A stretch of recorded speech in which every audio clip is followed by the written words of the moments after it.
Magandang hapon po sa ating lahat. No? Okay, let's open our Bible to 2 Peter 3:14 to 18. Let's all stand.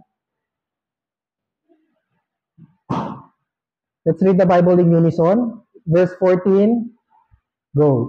Wherefore, beloved, seeing that you look for such things, be diligent that you may be found of him in peace, without spot and blameless, and account that the long suffering of our Lord is salvation, even as our beloved brother Paul, also according to the wisdom given unto him, hath written unto you, as also in all his epistles, speaking of them of these things, in which are some things hard to be understood, which they that are unlearned and unstable rest, as they do also the other scriptures, unto their own destruction.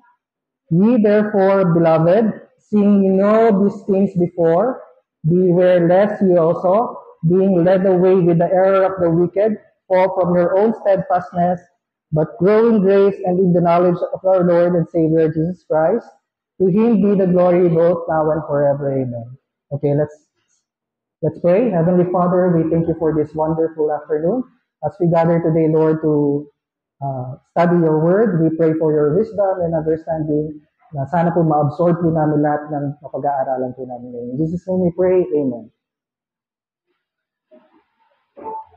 So the last time I preached here, we talked about maturity in God's ministry. So ngayon, ang ituturo ko naman is moving towards maturity. So favorite ko talaga yung word na maturity kasi as we all know, we Christians, ang goal talaga natin is to be a matured one. Tama ba? Because that's what God wants us to be, a matured Christian. So when a baby is born, he naturally grows. And if for some reason he doesn't, we know immediately that something is wrong. No? Kasi tayo nung baby pa tayo, inalagaan tayo ng mga magulang natin, gradually nag-grow tayo, tama ba? Physically, mentally, emotionally, and spiritually. So depende yan sa pag-aaruga ng magulang natin, tama ba yun? Siyempre, pagka ang tao ay may problema or hindi nag-grow, ibig sabihin may problema yan. Meron tayong need i-focus sa sarili natin kung ano yung mga pinpoints na dapat natin ipag-focusan. So today, ang i-discuss ko is why should we endeavor to grow in Christ? So ano bang ang reason kung bakit tayo nagpo-focus na mag-mature? Unang-una, it says here that God has predetermined that we should grow.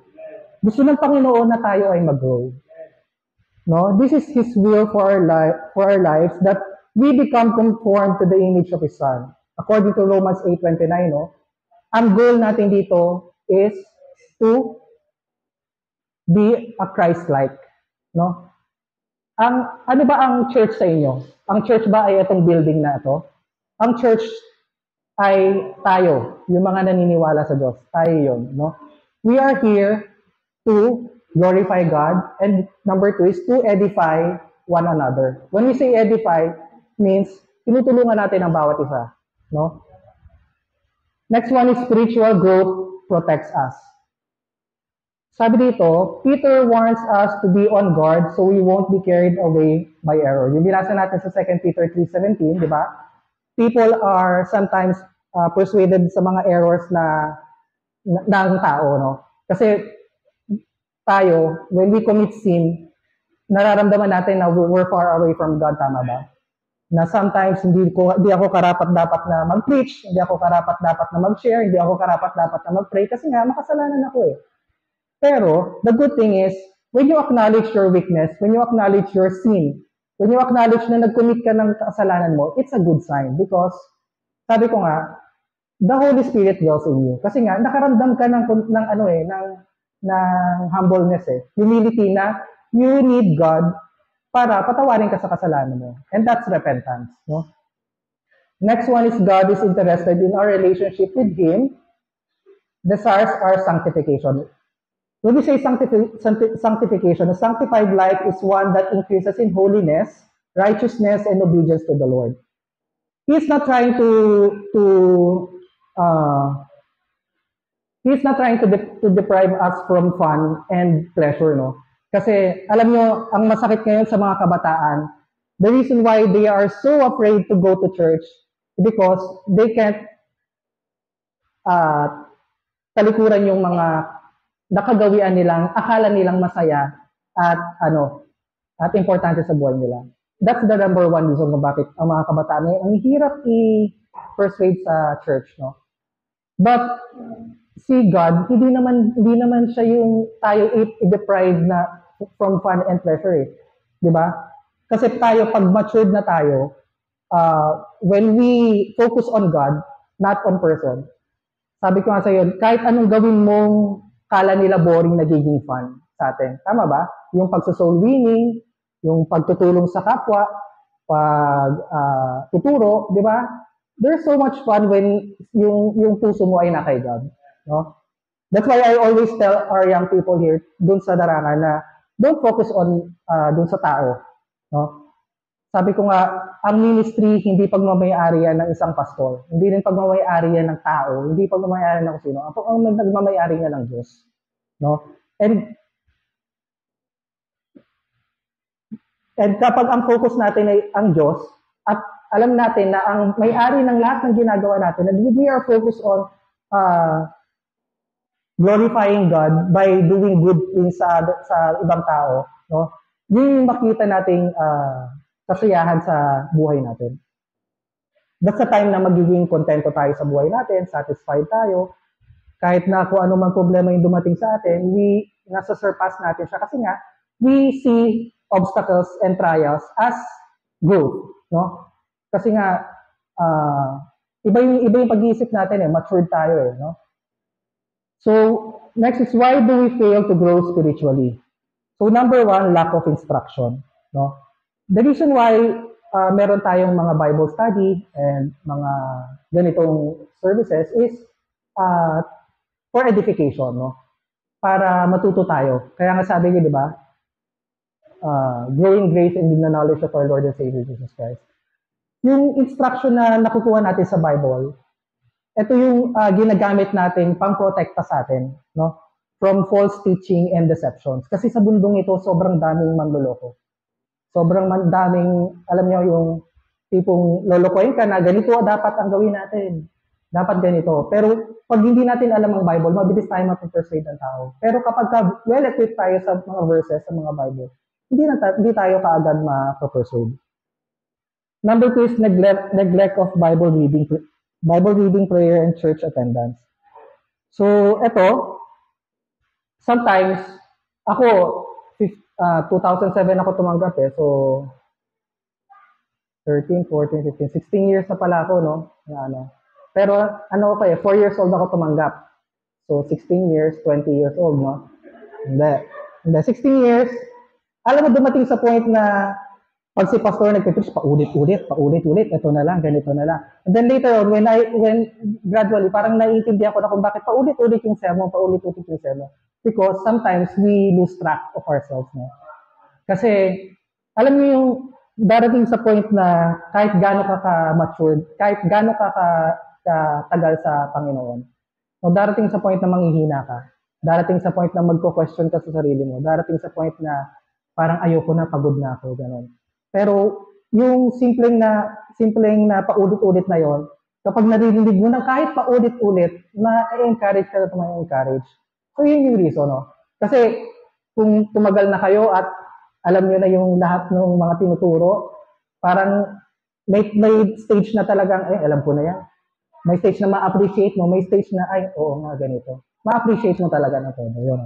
Kaya very important not to neglect yung mga Bible study, Bible reading, scriptures. Kaya alam mo yung i-share ko lang sa inyo yung tinuro sa akin ng isang pastor, no? Na pagka nagba-Bible study kami, you have to always think of your hand.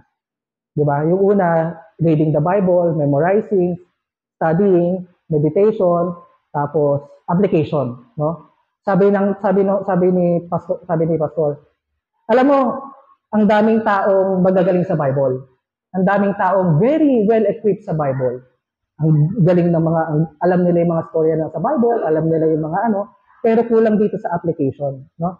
Kasi alam nyo guys, parang sa pag-aaral yan Nagtapos ka ng nursing, nagtapos ka ng teacher, nagtapos ka ng technician, pero hindi mo in-apply yung inaral mo. Anong silbi? Wala, useless, di ba? Fitil. So, guys, kapag tayo ay nag-aral ng salita ng Diyos, make sure na we also have to apply it sa buhay natin. Sabi nga nila, practice what you preach. No? Next one is negative influence of others. So, yung maturity, yung spiritual growth, nakaka-apekto kung tayo ay mapupunta sa mga maling set of friends. Maling set of ng mga tao. Kasi sabi ko nga, it's either you will be the one to be persuaded or ikaw yung magpa-persuade sa kanila, which is sobrang liit ng chance yung kung marami sila at ikaw lang mag-isa. So, sabi, may nagtanong sa akin, paano yan kung gusto ko sila i-save?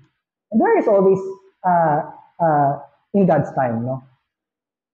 Hindi ko naman sinabing layuan. But you can always plant a seed to them na mahal ka ng Diyos, na tinubos niya yung kasalanan natin, ganito. Di ba? Plant ka na seed. And then maybe, who knows, tomorrow, next week, next month, next year, mag-grow yung seed na yon at pakita mo, nasa church na pala siya, di ba? So, laging perfect timing si God, no? Hindi man ngayon, meron yan sa susunod. Ano yan? Next one is the lure of the world system. Tayo, sa mundong ito, we are basing our lifestyle, our status in life, kung ano yung basihan ng mundo. Yung standard ng mundo na tinatawag. So, sa school nyo, ang standard ng highest honor ba? Highest honor ay 95 pataas. Eh sa amin, wala namang ganyan eh. Valedictorian, salutatorian, first honor, second honor, third honor, fourth, fifth. Pagka fifth na, wala na yon. Hindi na siya counted. Eh ngayon, kahit hindi ka magaling, may with honors ka eh. Tama ba? Hindi ako agree sa ganun kasi nga, hindi matututo yung bata. Ma-equip sa utak niya na with honors ka, ay, magaling ka pala. Kahit hindi ka magaling. Di ba? Nasaan yung challenges doon, no? Ng isang Although naiintindihan ko naman na moral, pero sometimes you have to be harsh. No? Hindi ko man sinabing super harsh, pero ako kasi yung tipong kapag ang isang bata ay tinuruan mo, dinisiplin mo, hindi mo binaby, yun yung tamang pagmamahal para sa akin eh. Hindi kayo magsisinungaling na, ay, pag sinabi, 1 plus 1, 3, ay, ang galing ng anak mo. Di ba? Sino bang taong ganun? Sino bang taong hindi magko-correct? Di ba? Dapat lahat kino-correct ang bata. Wait, point of view ko lang yun Okay? Next one is doubts about God. When we say doubts, yun yung ano bang sa Tagalog no? Pagdududa. Pagdududa sa Diyos, no? Pagdududa sa Diyos na hindi niya kayang gawin yung mga gusto niyo. Again, uulitin ko na naman ulit kasi ang talagang ko ngayon is faith and maturity, no? Yung faith, kasi sabi ko nga sa inyo, lahat ng aspeto ng buhay ng tao, lahat ng aspeto ng pagiging Kristiyano mo, nakasalalay yan sa faith na tinatawag. Yung pananalig natin sa Diyos. And once we have this faith, hindi tayo magkakaroon ng doubt eh. Doubt na kaya ng Panginoon yan, kaya ni Lord yan. Kung tingin mo ikaw kaya ni Lord na bigyan ako ng 100 na grade. Perfect na grade. Oh. Pero hindi ka nag-aral. Tingin mo makukuha mo yung 100 na grade? Siyempre hindi, kasi hindi ka nag-aaral eh. Di ba? Si nakapasa ng congrats. Siyempre, di ba, dahil nag-aral ka, tama ba? Nagsunod ka ng kilay eh. You know, God is love, no? And God helps those who help themselves too. No? Kapag di mo tinulungan yung sarili mo, tapos nag-pray ka sa Panginoon, fitil yun, useless yun. No? Hindi ka nakitaan ng Panginoon ng ng pagpupursige eh. Next one is temptations. If you give in temptations, they become like heavy burdens that hinder our growth. But repentance set us free by cutting the cords that bind us.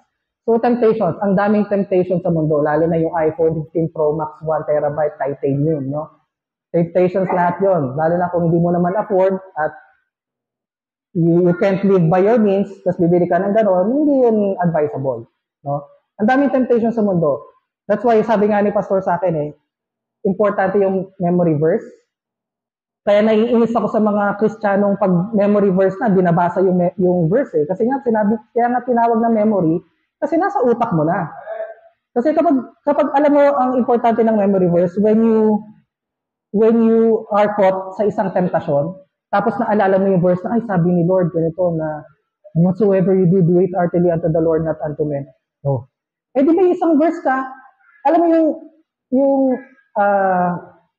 pag, yung sa psychology teacher ko, once kapag galit ka daw, you just have to count numbers.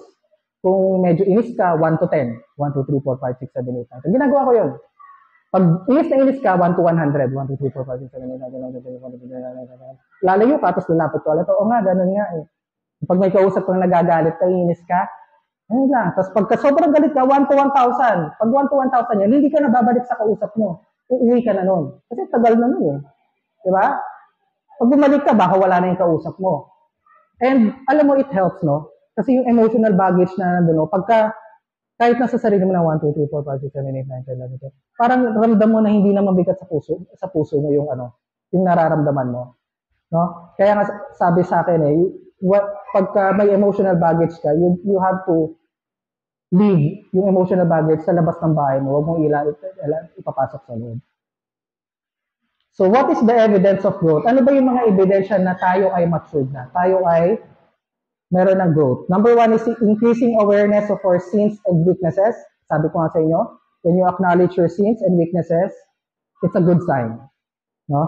Number 2 is responding to sin with immediate repentance. Tayo, kapag nakagawa tayo ng kasalanan, ako kapag may nasabi akong masasakit na salita, lagi ko pinakausap si Lord, Lord, sorry nadala ako ng emosyon ko, pasensya na. Tapos, ayun, you repented. Pero iba yung habitual sin na tinatawag. Kasi may mga taong sanay nang gumawa ng kasalanan. And then magsasorry, tapos gagawin na naman, magsasorry. That's not repentance. Walang remorse. And I don't think na i-accept ng Panginoon yun. Kasi nga, when you say repentance, pinagsisihan mo. No? Pinagsisihan mo, ibig sabihin, hindi mo na gagawin. Tama ba? Kung ikaw, kunwari, for example, sinampal ka. Ay, sorry, tapos sinampal ka ulit. Papayag ka ba? Siyempre, hindi. Ano gagawin mo? Gagantihan mo?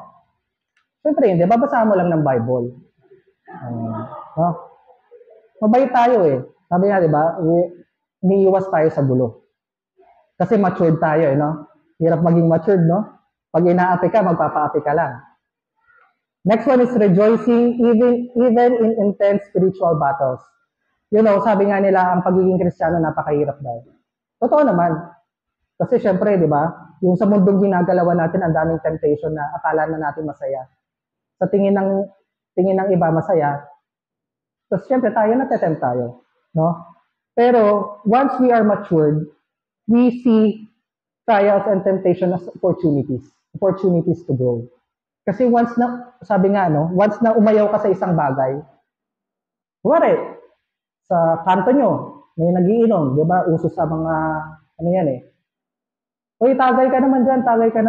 Sabi nga ni Brother Daryl, kapag yung unang tanggi mo sa mga nagiinom, yun yung unang simula ng pagkabago mo.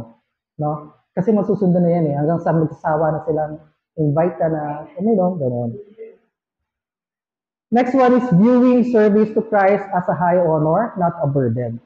So, alam nyo, natutuwa ako pagka nakakarinig ako ng choir. No? Kasi, ang hirap kaya nung tuwing Sabado, magpa-practice kayo, tapos gabi kayo umuwi, pagod kayo, tapos sa Sunday, maaga kayo, kakanta kayo. No? Yung sacrifice nyo, no? Yung pagsisilbi nyo sa Panginoon, very no? Pero, syempre, sabi ko nga sa last preaching ko, appreciate the opportunity. You were given the opportunity to sing to the Lord. Hindi sure na galingan nyo naman pag nasa kayo. Kasi kapag hindi maganda yung choir, hindi nakaka-bless. Hindi, joke lang. Hindi, totoo yun, Totoo yun. Kasi nga, binigyan kayo ng opportunity. Make sure you sing with all your heart. No? Kasi kahit hindi kayo magaling, paggagalingin kayo ng Panginoon. Promise. Ako nga, hindi ako magaling kumanta. Pero yun, hindi pa rin ako magaling kumanta. Diba? Kasi hindi naman ako kumakanta. Counting everything as coming from the Lord. Ayun nga. So, counting everything as coming from the Lord. Alam nyo, kung nandito kayo last preaching ko, the third one is our objective is to glorify God in everything we do, no? Ang tao ngayon, kapag may narating, nag-iiba yung ugali. Tama ba? Mayroon dyan kapag kumita na ng malaking pera, nag-iiba yung ugali. Meron dyan kapag pinakamaganda ka at pinakagwapo ka, nag-iiba yung ugali. Pag magaling ka kumanta, nag-iiba yung ugali. No? I guess yun yung tinatawag na worldly na influence ng tao. Kasi nga, nakakakuha siya ng praise sa maraming tao eh. And bihira lang sa atin na mga matured tayo eh.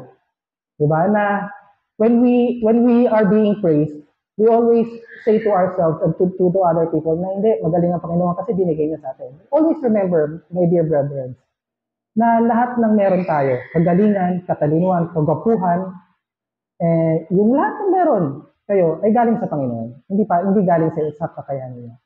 And we all have to be thankful.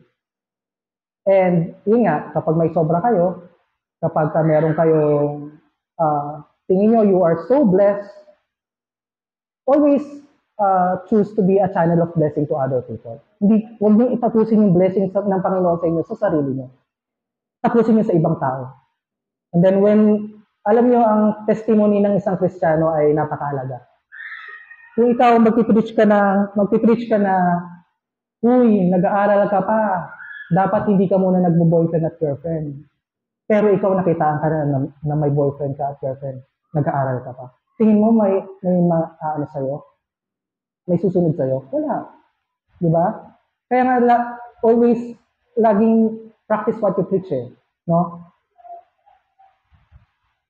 Sabihin natin na yung mga bagong Kristiyano, they are not matured. Di ba? Tama ba?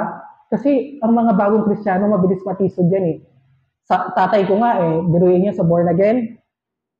Nung nag-attend sila ng born again, sinabi ng pastor sa kanya, tumayo kayo, ilabas niyo yung wallet niyo, ilagay niyo sa offering. Na-offer yung tatay ko, hindi na nagsimba. Ganun siya ka-immature. Di ba? Pero okay lang kasi born again pala eh. Hindi ko joke lang. Ako, I'm not against any religion. Kasi nasa relationship niya sa Panginoon. Pero again, as a baby Christian, we have to be understanding and patient na madi-disappoint tayo ng mga tinuturuan natin, ng mga taong dinidisciple natin. Darating talaga sa point yan. And I've witnessed a lot of those, no? And lagi ako nadi-disappoint, lagi akong umiiyak, lagi akong nagbe-breakdown. Kasi nga, I always want them to be, to grow na tama, no? Pero hindi mo kasi hawak ang buhay nila eh. You just have to pray for them. Be patient and be understanding. Sabi nga dun sa na-share na post ni Grace, no? Na kasi nung one time nag-breakdown ako kasi nga may mga alaga akong hindi sumusunod. Hindi ko makuha yung timpla ng Tapos sabi sa isang post ni Sister Grace, no? Parang yung thought niya, huwag mong iiwanan. Nasa kasalanan na nga, iiwanan mo pa. Parang ganun yung thought niya. So yun nga, kung yung shepherd nga, di ba? Iniwan niya yung 99. Hinabol niya yung isang makasalanan. Di ba? Yun yung lagi kong iniisip kapag na-frustrate ako sa mga tinuturuan ko. No? So and lastly, ability to feel God's love. So how many of us here nakaka-experience ng pagmamahal sa Panginoon? Ano ba yung way na, alam niyo kasi sa kabataan ngayon, no, pagka nagtuturo ako, they are more of physical love. They are more of yung tangible love na tinatawag niyo. Ay, tangible ba? Tangible love, tama. Yeah. Kasi yung pagmamahal ng Diyos, intangible siya, hindi siya nakikita eh, no? Pero when you are matured, you will feel yung love ng Panginoon sa atin. No? Mag-end ako ng isang istorya, no?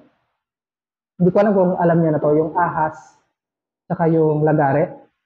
Alam niyo na ba yung kwentong yun? Ha? Ano ba yan? Hindi dito yung nakakaalam, hindi ko na ikukwento. Huwag na natin to. Ha? Hindi, yun. You know, alam mo, personal experience, no? I was down this past few weeks, no? Actually, last nung nag-preach ako dito, medyo nag-emotional ako. Kaya hindi ko tinapos yung preaching ko, pero ang dami pa no, hindi ko tinapos kasi nga, parang feeling ko nag-over na ako sa emotions. I was so emotional nung mga days na kasi ang dami kong problema, ang dami ko iniisip, no? Tapos ang dami pang bagay na nangyari sa ano. Pero yung alam niyo yung kapag ka emotions pala yung when you are clouded with your emotions. Pag sometimes kapag ka naapi ka or merong hindi magandang nangyari, ang nature ng tao, ordinary tao is gumante. Tama ba? To show them kung sino ka. Pakita mo kung sino ka. No? And I became that person, no. Naging hindi ako lumaban ako. Lumaban ako lumaban ako, inilabas ko yung emotions ko, nilabas ko through social media, no. And it's not good. Alam niyo, 2 days of me not sleeping, naapektuhan yung work, naapektuhan yung buhay ko, naapektuhan lahat. No, and then later on, I realized the third day na siguro tama na yung laban na to. Wala naman patutunguhan. And I forgave them. And I forgave myself dun sa ko. Then when I forgave them, alam mo yung peace of mind na na na na dulot sa akin. Sobrang luwag, nakatulog ako ng mahimbing, ako. Binasa ko ulit yung maturity, yung lahat ng mga lesson na about maturity and alam mo, it helps, no? Kasi when you are in a situation na you feel like na dinadrag ka pababa, na yung feeling mo, wala kang kawala, feeling mo, ang sama-sama mo, feeling mo, kasi talagang wala kang kwenta, no? Pero when you study the Word of God, makakakuha ka ng sagot eh. Makakakuha ka ng answer na, ay, ito pala dapat mong gawin. So, yun lang. Sana may natutunan kayo. Again, just a recap. Last time, para tatapusin ko na yung last time ko ngayon. No? Number 1 is acknowledging that the owner of the ministry is God, not the people here. So lahat ng gagawin niyo po ay para sa Panginoon. Pangalawa is appreciate the opportunity na binibigay sa atin ng Panginoon, pagkagising, kung kayo ay nag-aaral, kung kayo ay nagsisilbi sa Panginoon, Bible school, nagtatrabaho, appreciate yung opportunity. Give the best that you can. Sabi nga sa Colossians 3:23, no, wag niyong gawin sa ibang tao, gawin niyo para sa Panginoon. No? And lastly, our objective here is to glorify God. No? Hindi i-glorify yung sarili mo, kundi i-glorify ang Panginoon. So, ayan, sana may natutunan kayo. Maybe call on Brother Domar to close us in prayer.